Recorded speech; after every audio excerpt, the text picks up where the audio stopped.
ఆహా! నిజంగా ఇలాంటి బిర్యానీ ఎన్ని రోజులైపోయిందో నాకైతే నిజంగా ముస్లిమ్స్ మ్యారేజ్‌కి వెళ్లి భోజనం చేస్తున్నట్టే అనిపించిందనమాట.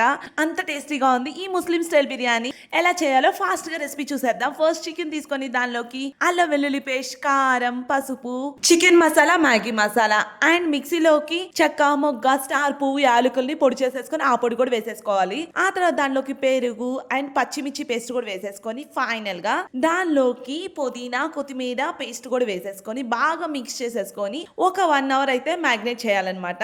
నెక్స్ట్ అయితే బిర్యానీ గిన్నె తీసేసుకొని దానిలోకి నెయ్యి, కొంచెం ఆయిల్ వేసేసి బాగా హీట్ అయ్యాక దానిలోకి బిర్యానీ మసాలా దినుసులన్నీ వేసేసుకోవాలి.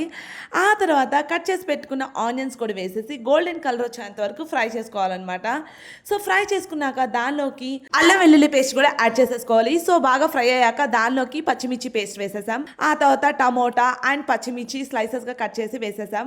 ఇంకా ఫైనల్గా దానిలోకి కొత్తిమీర, పుదీనా వేసేసి బాగా మగ్గనిచ్చి ఇంకా చికెన్ కూడా వేసేసాం అనమాట. చికెన్ వేసేసి బాగా మిక్స్ చేసి దానిలో కొంచెం వాటర్ పోసేసుకొని కొంచెం సేపు అయితే మగ్గనిచ్చాము. ఆ తర్వాత దానిలోకి బిర్యానీ మసాలా, ఆ తర్వాత దానిలోకి చికెన్ మసాలా కూడా యాడ్ చేసి బాగా మిక్స్ చేసేసి ముందు చెప్పినట్టే మిక్సీలో వేసుకున్న చెక్క, మొగ్గ, స్టార్ పువ్వు, యాలకుల పొడి కూడా వేసేసి బాగా మిక్స్ చేసేయాలి. ఆ తర్వాత కొంచెం వాటర్ కూడా యాడ్ చేసి కొంచెంసేపు మగ్గనిచ్చి ఫైనల్ గా దాంట్లో నిమ్మరసం వేసి పక్కన పెట్టేయాలి. ఆ తర్వాత ఇంకొక గిన్నె తీసేసుకొని దాంట్లో వాటర్ పోసేసి దానిలోకి బిర్యానీ ఆకు అండ్ సేమ్ చెక్క, మొగ్గ పౌడర్ వేసేసి అండ్ ఆయిల్ కూడా వేసేసి వాటర్ బాగా బాయిల్ అయ్యాక సో రైస్ వేసి 70% కుక్ చేసి ఈ లోపు మనం ఇందాక తీసుకున్న గ్రేవీలో పీసెస్ అన్ని పక్కన పెట్టేసి గ్రేవీ వరకు ఉంచి దానిలో ఫస్ట్ కొంచెం రైస్ వేసి ఆ తర్వాత మళ్ళీ ఆ పీసెస్ వేసి ఆ పైన మళ్ళీ రైస్ వేసేసి దానిపైన కొంచెం నెయ్యి చల్లేసేసి ఇంకా ఫైనల్ గా దానిపైన red and green food colours వేసేసి సో ఆ కలర్స్ వేసేటప్పుడు కూడా అలా గెరిట కింద దాకా ఉంచి వేస్తూ ఉంటే కింద దాకా వెళ్తది.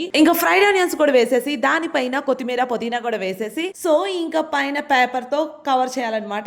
ఇక్కడ బిర్యానీకి దిష్టి తీస్తున్నారు చూసారా, తనదే అనమాట ఈ రెసిపీ. టేస్ట్ అయితే పీక్స్ లో ఉంది. నిజం చెప్తున్నా చాలా రోజులు అయిపోయింది ఇలాంటి బిర్యానీ తినేసి.